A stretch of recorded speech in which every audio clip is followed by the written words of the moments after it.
Welcome to Truth Sentinel, watching over the truth in the news. Hello everyone, welcome to another episode, hope you enjoy it. I've got a special guest for you today who I'll introduce in a moment. Keep your emails coming in at scottsentinel9@gmail.com. Our website is currently down, that's due to lack of funds, so feel free to donate on our YouTube channel. Just click on the About section. But I know times are hard, we're all struggling.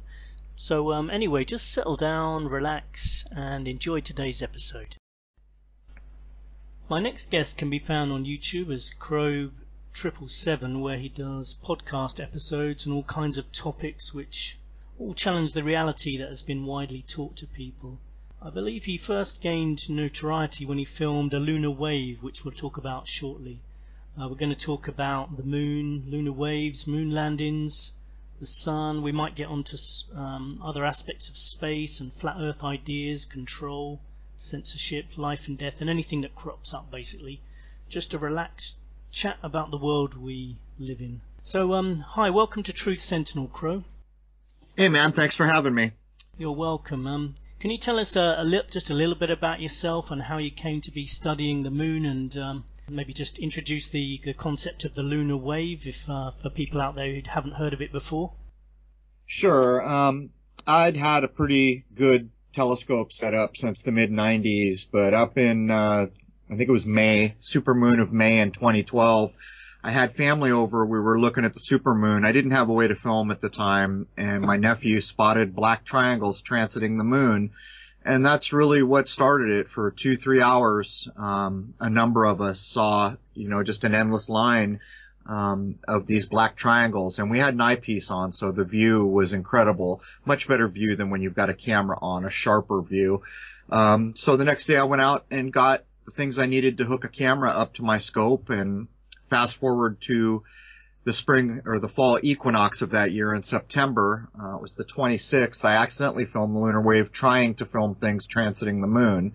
And that's really where it began. I held on to that footage for, a little over a year or something like that, and posted it on YouTube, and all hell broke loose on the tail of that footage. So that's really how I started out in the public eye online. And hopefully I'll be able to put up a link to visuals to what that is so people can get a better idea. What indication is there that this isn't some kind of glitch of using a digital imaging camera? Well, when I first filmed it, I was looking, back then I had a simple rig. I had a Canon T2i with like a little 3-inch LCD screen, and that's what I was watching.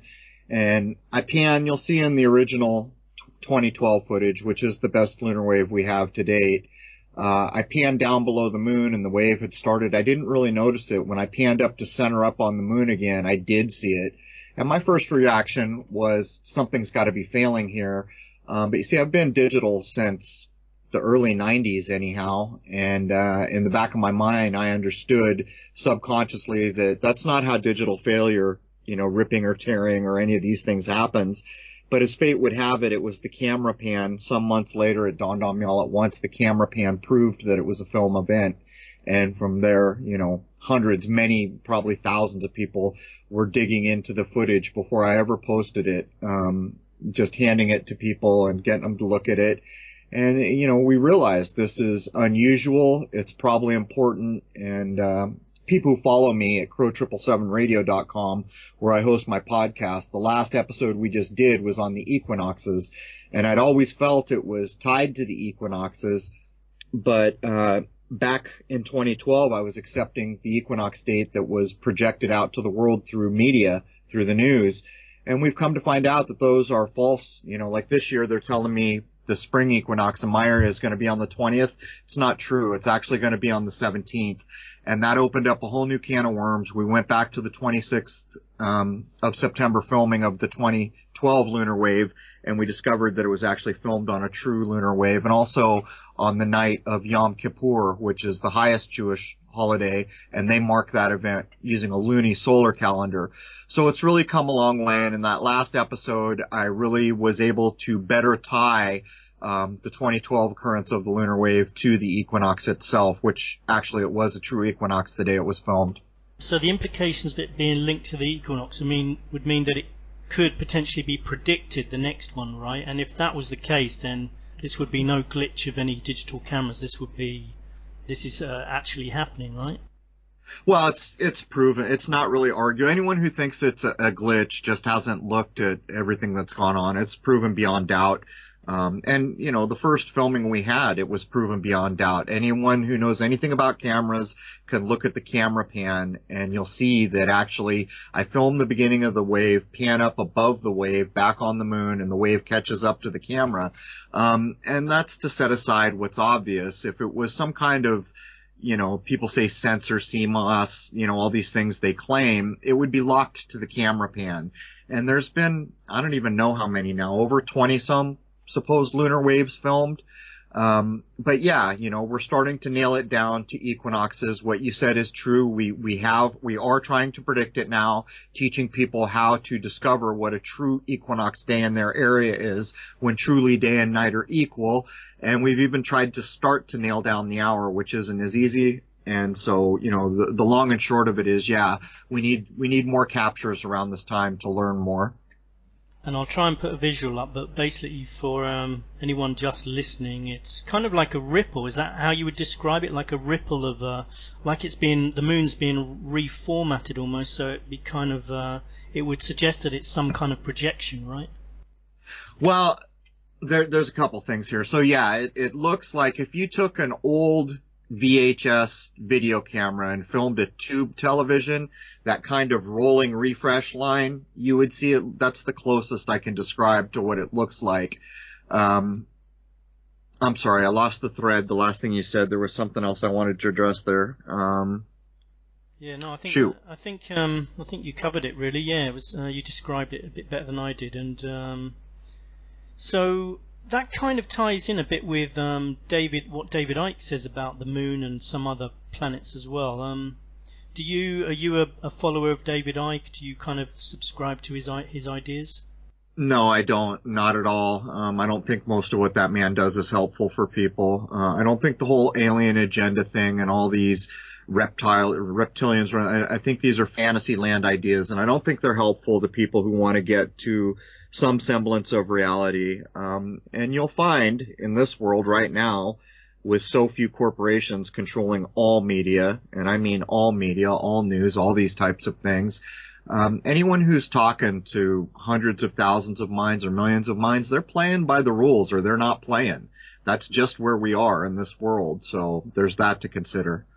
Yeah, and you mentioned about getting to reality, but isn't that a really difficult thing to do? Because if you have an open mind and you kind of open your mind to all possibilities, then something like reptilians controlling the Earth could be an option. But how do you decide what your reality is? We investigate it. We use common sense. We use our ability to research and think as human beings. But common sense is something that's been thrown by the wayside. It's such an important thing for the modern mind to apply common sense. In terms of the modern ufology idea, at least here in the United States, not sure how it is in other places, almost all the UFO nonsense we see is based on Roswell. Well, we've ripped that apart. We've shown that it was right off the 33rd degree parallel, hint, hint, hint. And it's a farce, and it never gets solved. Nothing ever gets added that matters, and it's just a foundational, nonsensical basis for what happened. But we went further. We dug back to show that it was probably H.G. Wells who inserted the modern idea of gray aliens into the dialectic, and then it was a college professor who came along with the reptilian idea, and it appears that he lifted it from Conan the Barbarian. And that sets aside that the Tavistock Institute, we showed flat-out documentation where the Tavistock Institute, the premier social engineers of our time, claim responsibility for the modern kind of alien agenda. And a lot of mainstream thinking, or a lot of thinking of most people on the street, is based on teaching and education, and people kind of cling to that, and that can be illustrated in things like distances of planets and the moon. I know you believe the moon is a lot closer than we're told, and people would say you're crazy if you don't think it's 384,500 kilometers away. But in fact, I think that number, I could have just said any number there. Like I could have said, well, you know, people will say you're crazy if you don't think it's 150,000 kilometers away, because most people don't actually know how far away it is anyway. But they'll cling to whatever science has told them. So I do think that's true, that these measurements we've been given, they're just numbers. They're kind of meaningless almost. The sun is apparently 149.6 million kilometers away. And again, if I'd said 700 million, someone would have defended that if I said it's not true. So it does seem that people are just simply believing whatever they're being told. Would you agree with that? Yeah, you know, I say all the time, belief is the enemy of knowing. This is why. Because if you just choose to believe a thing because an authoritative person in a white lab coat put it in a textbook, you're missing the boat. We spend all our time over on my podcast challenging things, bringing common sense to bear. And not only that, you know, the idea of how far any given supposed heavenly body is, if you go back to the oldest accounts, you'll find that the people who were living much closer to nature and much more influenced by what happens in the sky had a whole different idea of what's going on there. And science tends to deal with that by saying, well, those silly old people, they didn't know anything. You know, they weren't as advanced as us. And I beg to differ. You know, some of the oldest texts we can look at, like people like Manilius, looking back even further at people like Ptolemy, whatever those timelines might be, those people were measuring stuff down to the second.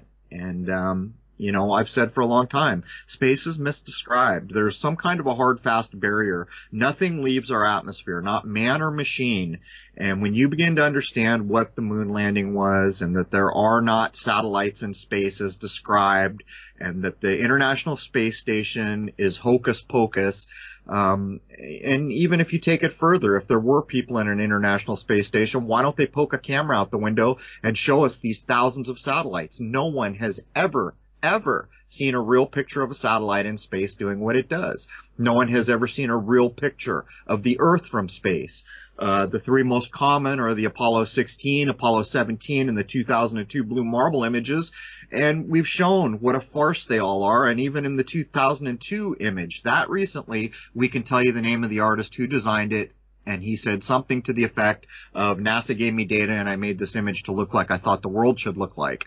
And again, cloned clouds in each of those images pointed out. Why is it? Why is it that we're in the space age, but we don't have these things? And it all points to one commonality.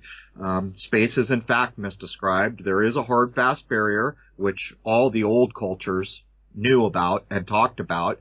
And nothing goes above that, not man or machine. And so all these, we're going to Mars, we're going back to the moon, nonsensical things, it's just talk. It's all it is. And if you challenge it, you will quickly come to understand these things. But of course we can see the Earth now from the, if you look on YouTube Live, the SpaceX channel will show you this spaceman going along in his car. Has that not convinced you then, Crrow? Yeah, there it is. Elon Musk sent a sports car into space. We did an episode that started to cover that nonsense as well, and we just used the definitions of what space is. Simply the temperatures alone would have made that impossible. You know, if the sun was on it, it would have been so hot, the paint would have been burning off it. If it was in the shade, it would have been so cold, the tires would have been freezing instantly. I mean, extreme temperatures we're told about. It's this idea that, I mean, for most people in the United States, the idea of what space is probably truly started around 1966 when Star Trek came out. And in that kind of campy show, they put the expectation in your mind of what a starship looks like, what a planet looks like when you're going into orbit, all these things. Then it was reinforced all the way through that decade up to 1977 when we got Star Wars. Basically, and we say it all the time, you know, the Red Hot Chili Peppers have a song where they tell you flat out, space may be the final frontier, but it was made in a Hollywood basement. It's a true statement. And most people don't understand what they're being told. And the reason is because they simply choose to believe what they were told in school instead of challenging it and bringing common sense to bear and trying to redefine in some meaningful way what actually can be observed. Yeah. I mean, Elon Musk actually said that was a standard car as well. And you would think the internal plastics then I'm not sure what the dashboard is made on those standard cards, but that would be melting surely. It's all nonsense. Yeah, it's beyond the pale ridiculous.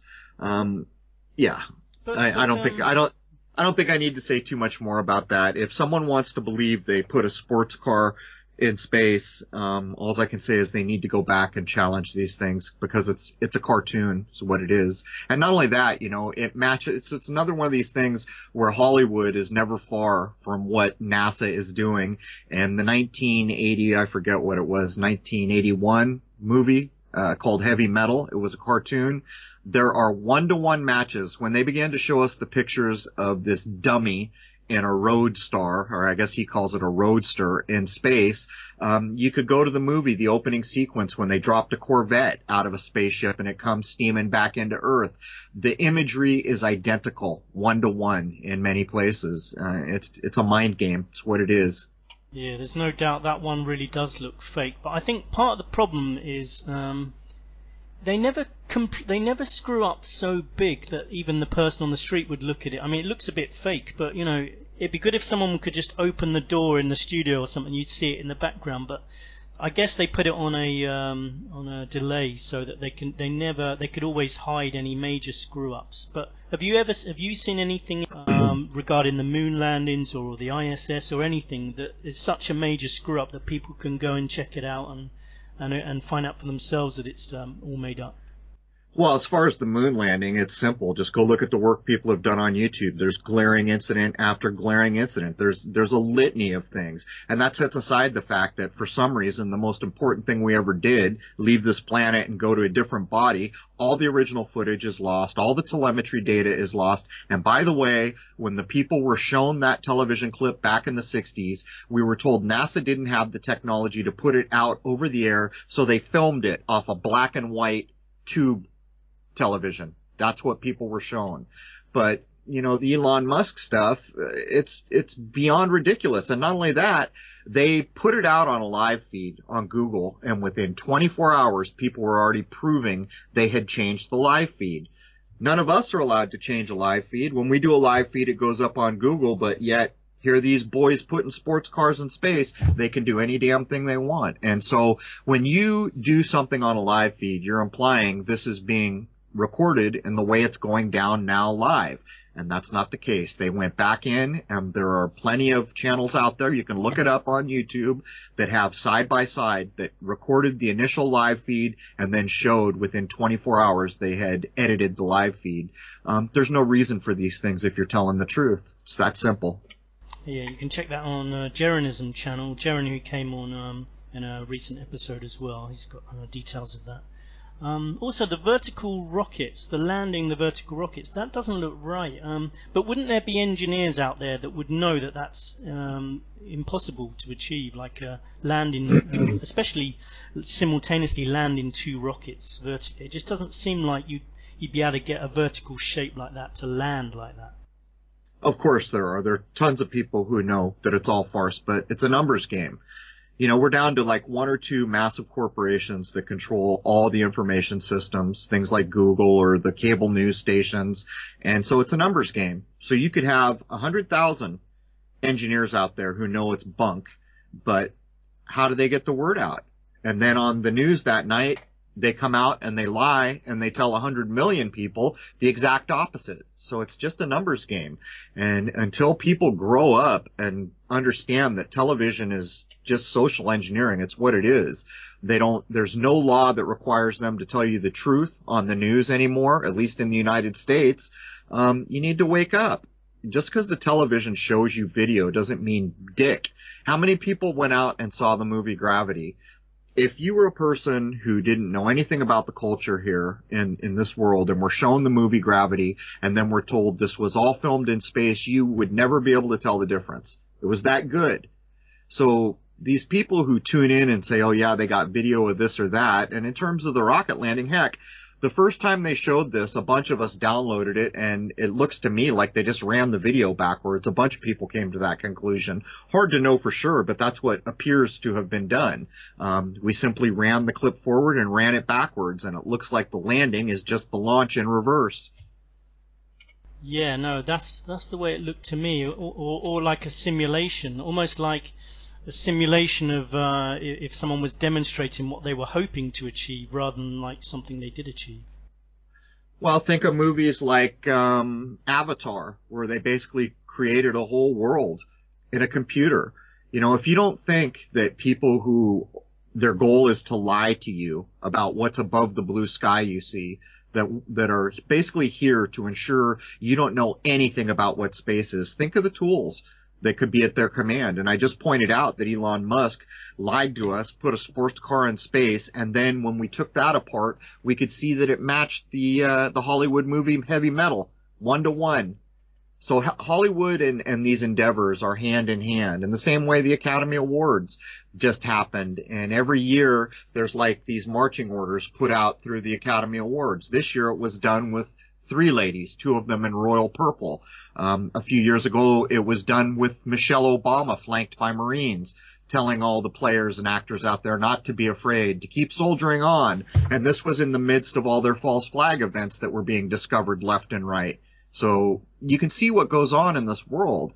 And until people grow up enough to understand that your television is not a barometer for anything, it's not truth, it's not reality, it's not common sense, then you get back to challenging things like the adult that you are, and you begin to learn some things that, you know, a lot of what you accepted to be correct is not correct at all. Well, now the media are kind of making the Obama family out to be like godlike almost. They're like showing the portraits, and every article is very positive, a bit like the British royal family. Actually, they do that with the royals, who I'm not a big fan of really, but it's not surprising that people worship some of these people like the Obamas and the royal family, because the media control how people are portrayed. You know, like I can't talk too much about it in Thailand because it's actually illegal to say anything negative about the monarchy over here. Well, what's that tell you? See, we get the censorship here in the United States. Most of the censorship in the United States has to do with people challenging all the violent school shootings or some gun violence event. So if those events are true and real, no person can make a true thing a lie. No person can make a lie a true thing. So why is YouTube spending so much time to censor freedom of speech? It's a telling thing. And if you're in your adult mind, immediately that should be telling you things. And in the part of the world where you live in, being told you can't challenge the leadership, that's about control. That's what it's about.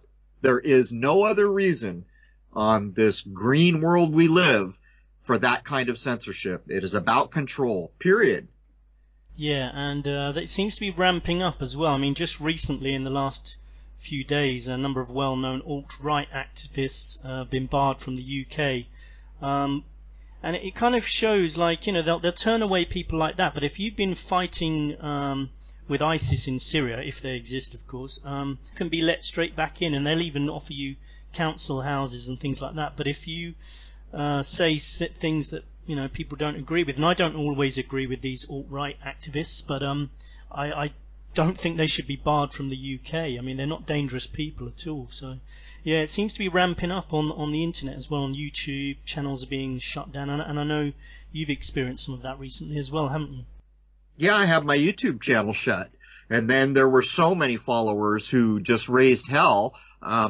It's what we suspect happened. I was reinstated. So I was down for about 3 weeks. But in that time, if you did a search for Crrow 777 before they took out my YouTube channel, there were millions of returns. The day after they reinstated me, there were 6,000 returns. So you can see what goes on here. It's not just that they're silencing you. They're purging you from search returns all over the world. Even now, after all this time back online, the search return numbers for the work I've done, which goes all the way back to 2012, is a fraction of what it once was. You've got to realize that censorship is a finger pointing towards a dirty little truth. If people were doing what they should be doing and there was nothing to hide, there's no call for censorship. Censorship has ramped up in such a big way, and it's mostly about the fear porn. You see, because this is how they're implementing the controls. When you go to get on an airplane and you got to bend over to get a colonoscopy to get on that airplane, the reason that's being done is based on a lie. It's based on a terrorist lie that never happened in the way it was described in this world. In the same way you just described ISIS. You know, there was a point some years ago where they showed flat out that the owners of the ISIS IP addresses were the British government. You know, what's going on here? And then, you know, the shootings in Paris and these other places, so blatantly, obviously false when you take apart what you're being presented with. But what happened on the tail of that? If you said a word about Paris, if you said a word about the hoax Vegas shooting or any number of other shootings that have recently gone on, you were instantly censored and you lost your platform. And in my case, I had nearly 90,000 subscribers. They don't give a damn about the community there. This Parkland event that just happened in Florida, it was shown flat out that in the morning in the United States, they were announcing there was going to be a drill there. By midday, they were saying people are getting killed here. And by the evening, their story was, well, we were having a drill there, but then this real event went down at the same time. How many times have we heard that story? How many times do we need to hear that story before we wake up and understand this is tyranny? It's what it is. They're using fear porn to put controls and rules and laws all over the place. So the next time you go to get on an airplane and they want to give you a colonoscopy, think about how you got to where you are. It's all based on lies, man. And so until enough people quit being afraid, quit being like a little kid in a dark room, easily scared, we're going to have this to deal with. When enough of us say, hey, man, we've had enough, then this can't work anymore. So that's where I'm coming from. Yeah, and recently one of the terrorist events in London, the guy, this often happens as well. Afterwards we find out the security services have known about these people for ages, and they're allowed to travel freely. The last terrorist, he actually said, I'm a terrorist to the police, and the security services were warned, but he came back into the UK. But if people have some views that other people don't agree with, they're actually barred from the UK, so there's clearly something going on. Yeah, they're making up lies. You know, right now I was contacted yesterday by yet another person who did a live stream, asked me to do an interview, so I said, sure, I try to do everyone who asks if I can. And they did a live stream. YouTube went in and pulled that video, didn't notify them, didn't give them a strike, didn't do it, just removed the content. And this is what's going on. One of the biggest things right now is people who talk about crisis actors. If you talk about crisis actors in the United States and you put your content up online, it's immediately going to be a problem for you. And people are showing that they can show that ads are being run on Craigslist and all these places. We can damn near show 1-to-1 that any recent shooting that has occurred had crisis actors, FEMA, or a drill associated with it. And so what's going on here? If I'm correct in what I'm asserting here, this is tyranny at the highest level. This is the subjugation of human rights. This is the abridgment of your natural born right of freedom of speech. And not only that, for people who still want to believe in a constitution, it tells you flat out in that constitution that you have the right to bear arms in case tyranny ever comes to bear. So even these ideas that everyone's afraid of were actually written into the early forms of the creation of this country, where it basically told you if you want freedom, you got to stand up for it. And yet here we are. Everybody pops a beer, sits down in front of CNN or Fox News, and thinks they're getting something that isn't wholesale propaganda. And I'm here to tell you what you are getting is wholesale propaganda. And not only that, they can make up a flat-out lie, broadcast it, and there is no rule or law in the United States that prevents that. And so that's where we are now. It's a sad thing to talk about, but it's the truth. Do you think part of the problem is that there seems to be a willingness amongst the general population to follow the majority, like a herd, and this can be demonstrated on social media, you know, with those, I can't remember what it was called, where people were chucking water over themselves, the bucket challenge. Stuff like that, ice bucket challenge, where the mindless sheep were directed to do a thing and then went out and did it because they can't think for themselves. People seem to like it. They like to be. I think it taps into the idea that people like to be part of a community, and so they feel like if they do the same as everybody else, then they maybe it's tapping into a human emotion. But yeah, I always find that kind of stuff a bit strange. It's social engineering at the highest level. That's what it is. And not only that, you get real-time feedback. All you got to do is go on YouTube to watch how many sheeple are out there pouring ice water over their heads for God knows what reason other than everyone else is doing it and they were told to do it. This is where we've come. It's a sad, sad thing.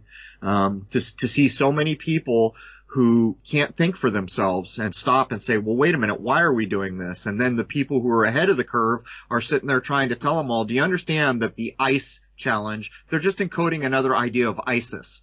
Come and ISIS. It's been shown ad nauseum, but that's not really the main concern here. The main concern here is somewhere in the social engineering circles that help to shape our world, put out the call for people to fill buckets with ice water and dump it over their own heads. So not only are you being told to do a thing that has no meaning, it's uncomfortable for you. And yet look what we saw. Look at how many people just lined up like little monkeys, basically, to go do a thing that has no rhyme or reason, that's going to be uncomfortable, and they're simply doing it because they saw someone else do it.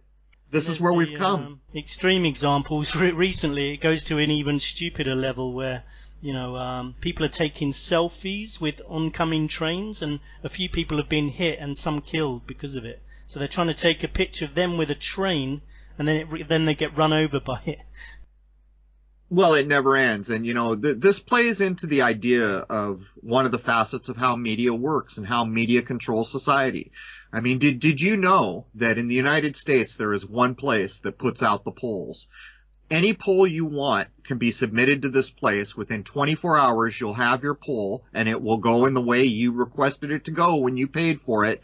And people don't understand what this means, because what they do is they then present information like, well, 80% of people think this and only 5 think this. And so they create a situation where people are afraid to be individuals, to use their God-given rights as a human being to think for themselves, and they become afraid to go against what they were just told is 80%. Well, first of all, the numbers are a lie.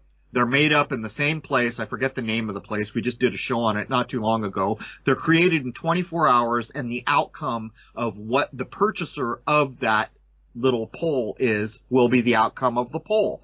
And they're just manipulating people. They're creating a situation where they understand social engineering has created an environment where the vast majority of people will never stand up against the herd. So when they're told that 80% of the herd think this, even if they don't agree with it, they create a situation where most people will never stand up against it, even if they're being told something that's outlandish or atrocious. And this is just one of the endless facets of what media does to socially engineer and hold sway in our modern reality. And if you want to get into the violence, it was funny. I saw information the other day that claimed in the United States of America, we have averaged 1 school shooting every week for something like 3 years. Really? Really? So people are ready to accept this, that every day someone wakes up and just has to have a machine gun to go kill people. It's ridiculous. And when enough people grow up and get into their adult minds and take a careful look at things, it's not that hard to see the truth. This is all made up out of whole cloth. This is all social engineering, and they're working hard to bring Animal Farm or Brave New World to be a reality here, where a small group of people control everything. And this is how they're doing it. And they started that push by controlling all the media, all the information systems, all the Googles, all the CNNs, all the Foxes, all owned by just a couple of corporations now, overarching. Yeah, we did an episode once on statistics because, they can be manipulated quite a lot. I mean, apparently 1 in 4 women have been raped. I've never really believed that myself. I think that's fabricated. Fear porn has a powerful effect on people who refuse to think for themselves. When you finally challenge all this nonsense that's going on in our world, this push for kind of a global one power rule, when you wake up and you push against it, you'll come to know one thing very quickly, that this world is infinitely more peaceful than you ever dreamed in your life, because the majority of what's put in front of us is made up out of whole cloth. And that is why censorship is going on, because these people have to protect their lies.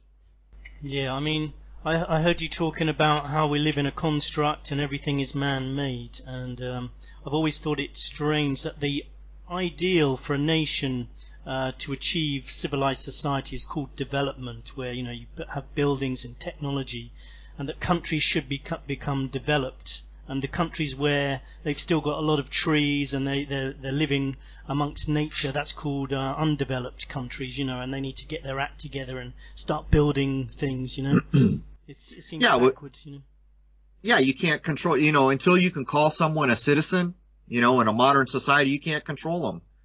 If someone's out there in Thailand living in a small village somewhere without televisions and they're living off the land, guess what? Those people are going to be difficult to control because they haven't lost their adult minds like the rest of us who are exposed to modern media and modern laws and all the things that make you a citizen. In some way, shape, or form, you could almost view the word citizen as basically interchangeable with the word slave.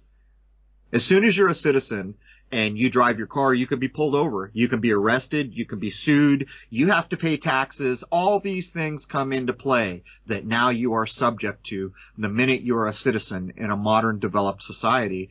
For my part, I would be more than happy to walk away from all this and go live off the land somewhere, because I see this nonsense for what it is. And I'm not sure what the outcome's going to be. It seems like there are tons and tons of people who have woken up. The problem is we don't control the information system, so it's hard for us to know how many people out there have woken up from this dream. It looks like quite a few, and I think censorship tells you that must be true. Any number of things tells you that this must be true. But the main point here is what's going to come first, the ironclad grip of total control, or enough people woken up saying, hey man, we've had enough of this nonsense, and don't make up another school shooting ever again, or we're going to be at your frickin' doorstep, man. Which one of those two things will come true first? I don't know. I'm usually an optimistic person, but I feel like the ironclad grip might come first. But if it does, will that be the cue for you to go and escape somewhere? And is that the answer, do you think, just to go and start a community, or just go separately and find a bit of land and just try and live off the land, become outlaws again? No, I mean, I am the living man. My name is Crrow. I am the living man. I'm not a corporation. I'm not a straw man identity. And nobody has a right to infringe on a living man or woman. You stand up. You stand up for as long as you have to. And yeah, it sucks that, bad things could very well happen here, but you never stop, because there are so many minds raising. Somewhere around the turn of the millennium, so many minds began to raise. And all these things that we all grew up with back through the 60s, 70s, and 80s that fooled the majority of society, that wasn't the case anymore. And again, when you see censorship such a primary concern, it tells you the fear that's being exerted on these people because they're grasping for control. So the short answer is no, man. I'm never going to run and put my head in the sand. I'm going to stand up like a living man, and I'm going to try to be a beacon for others who would do the same, that will demand the rights of living men and women, and, not be the pigs and the sheep and the horses in the book Animal Farm, because these are the playbooks. You can go look at the book 1984, the book Animal Farm, the book Brave New World. These were written by people in and around Tavistock, in and around the royal circles, and they were blueprints in one way, shape, or form of where this world was headed. And now that we're up into the new millennium, look around. What do we see? Do we see freer people? Do we see all these things that we would expect to see after the year 2000? Or do we see the opposite? We're being told that every day someone's got to kill a few hundred people. We're being told that a police state needs to be put in place, that walls need to be built around countries. All this nonsense we're being told. So you can see what's going on here, and I would submit to anyone, go look at the books I just mentioned, because this is the circle of people who put this information out, and this is in fact where they are pushing us, where they are trying to get to. So again, do enough of us wake up and say, hey, no, not so fast? Or do we all get in our little corrals and just become sheep? I don't know which thing happens first, but I'm never going to quit pushing against it. And you said a trigger word, then it always triggers me, royal circles. That I think the royal family, not just in the UK but internationally, is a good example of how people have been brainwashed, because people will defend the royal family in the UK, and they will marvel at all the amazing clothes they wear, and look at their affluence, and they still think it's a good idea. And if you say to them, why do you want this family to have all this money? And they'll always say, in the UK, they say a mantra, like if you ask them, they'll just say, it's good for tourism. When in fact it's nothing to do with tourism. Like, people don't go to the UK to see the Queen. She never meets people anyway, and they're obviously a bunch of psychopaths, in my opinion, because occasionally they drag the Queen out, and if there's a disaster or something, and you can tell by listening to her, she has no empathy whatsoever. But anyway, I should stop the rant about the royals. Well, I mean, in what world in the modern age do we need kings and queens and guillotines? Come on, man. There's all this whole new opportunity that comes in the modern age with all these minds lifting up to a new heightened level that we haven't seen in modern ages. And so you look at people like royals that'll tell you things like, well, I was born, so that gives me the right to have all the money, all the power, all this nonsense. You know, what's funny about the royal idea is not too long ago, I don't know, maybe the mid-'80s, the idea was that the royal family didn't really have any power. It was Parliament. And that's totally shifted away. As a matter of fact, when I went to get on Skype with you, I noticed that Skype had written that you were from the United Kingdom. So that has come back into heavy use. For a long time, words like that weren't so heavily used. You can see what's going on here.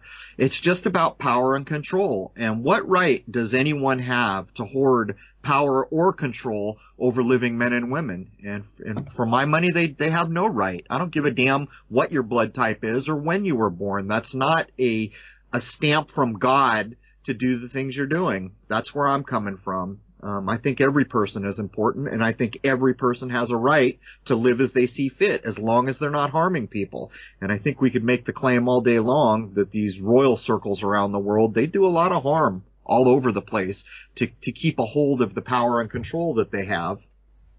Yeah, I agree totally. Just to wind down, our last few questions. I heard you talking about death on a recent episode and how not enough people think about it and talk about it. And I think the opposite is true, that people don't even think about life much, and why they don't question their existence.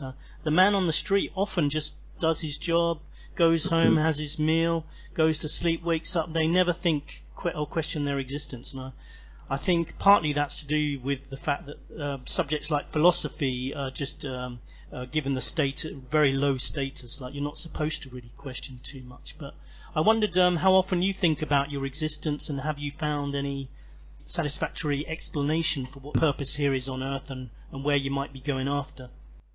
Well, here's where I'm coming from. A living man or woman, a human being, can rise to amazing levels, truly amazing levels. So much of the control and the nonsense we see exerted on us is to prevent that very thing from happening. Here in the United States, the quality of the water supply, the air supply even, the food supply, all these things have been diminished, desperately seeking to keep the raising of the human mind. And in some ways it works, and in other ways it doesn't. But here's a thing to consider. We did do a show on death, and in it I said, if you've never considered death, and face the reality that each of us is going to die, you need to do that. And the reason you need to do that is because the moment in your life when you truly understand that at some point you will die and everyone you know will die, a whole other way of being opens up to you. You understand a thing that you never really considered before, and the need to fight with people or the need to point out differences, all that kind of melts away when you have truly faced off, acknowledged, and understand that in a few short years you're going to be dead, and so is everyone you ever knew. When you come to this realization, it gives you an entirely new view on life. That's where I'm coming from. But do you believe that your consciousness might still live on? I can't find an account from any era of human beings having the power to write down things that didn't claim some portion of us goes on. I accept that we do. For a lot of times when I look at what we're going through here, in some of the old accounts, living in this 3D reality that we're currently in is called the cycle of hardship and necessity. And I think that's a great way to describe it. It's almost like a boot camp in ways where without adversity, people don't seem to grow as quickly or as much. And that's kind of like what seems to be going on here. But if we don't go on, then what's the point of any of this? There would be no point to any of it. It would just be like a drop in the bucket that never mattered one way or the other, if you really examine it. I accept that we do go on. I can't tell you what that might be. And, yeah. I agree. I think it would be pointless, and I think there must be some kind of purpose, but it's very difficult to find out what it is. And that brings me on to my final question, really, which is questioning everything and thinking so much and talking, discussing, reasoning. Where can it lead? Can it help us in any way? There's one thing that makes a human being, that makes us the apex life form here in this world, and that is our minds. That is what we can do with our minds and our bodies. That's what differentiates us from animals. If we give up free speech, we might as well be a sheep in a corral somewhere. We're already starting to lose things like freedom of movement. I've already mentioned airports. You need three things to exert your humanness in this world and to grow. You need freedom of speech, freedom of thought, and freedom of movement. Each of these things is under attack right now, and there is a reason for it. There are a group of people in this world who want to control it all, and they want you to be nothing more than a workaday slave, never having thought a wink about anything but what time it is, because I need to be to work. If you think a human being has more value than that, then you and I have something in common. And I will fight to the day I drop for freedom of speech, a natural born right, freedom of thought, a natural born right, and freedom of movement. These things are critical, and if we maintain these things, the upward trajectory of the human consciousness is almost certainly assured, regardless of what the powers that be would have, would do. Yeah, and freedom of speech is fast dying. I mean, I was mentioning the journalists that have been arrested in the last few days. Brittany Pettibone, you can check her out on if anyone's listening. I don't always agree with her, but I think arresting her and her boyfriend and Lauren Southern, I think is a big mistake. And yeah, it shows what kind of dark times we live in. Anyway, yeah, but let me point something out. How do you know that's not just fear porn? Because if somebody was truly speaking and hadn't harmed anyone, the truth is that if that was drug into court, they wouldn't have a leg to stand on. The line for freedom of speech is at harm or injury, at least in the United States. My point here is this, is that even the reporting of all these people getting arrested, when you logically look at it, it's just lies designed to scare people into submission. And I'm here to tell you, don't be a little kid in a dark room. Don't be afraid. There's no reason to be afraid. You're a human being. You're an adult human being. Now go out and stand up for what that means. And don't ever stop. And, they want to tell you they arrested someone. Big damn deal. There will never come a time when I'm not exercising my natural born rights. Well, they've been arrested apparently under extremist laws, saying, because they're talking about unpopular views about immigration and interviewing the wrong kind of people, then they're not allowed. But anyway, I don't know. But what's next for the Crrow 777 channel? What's your next topic coming up? What are you going to be discussing soon? We're going to be talking about the influences of the moon on the tail of the episode we did that covered equinoxes and lunar waves, where we showed that historically in the modern age, equinoxes have been misreported and what they mean to a modern life has been hidden. And that has to do with the sun and the moon. We're going to dig in and show how much influence the moon has over living things in this world, and we're going to break that down. Also, it's about to warm up here, although I'm told we're about to get one more storm at least. I'm probably going to do a lot more filming with the telescope, so that will be available as we get warmer here on Crrow 777 on YouTube. But for anyone interested in I think we're at 99 episodes, there's 99 hours of free content at Crrow777radio.com now.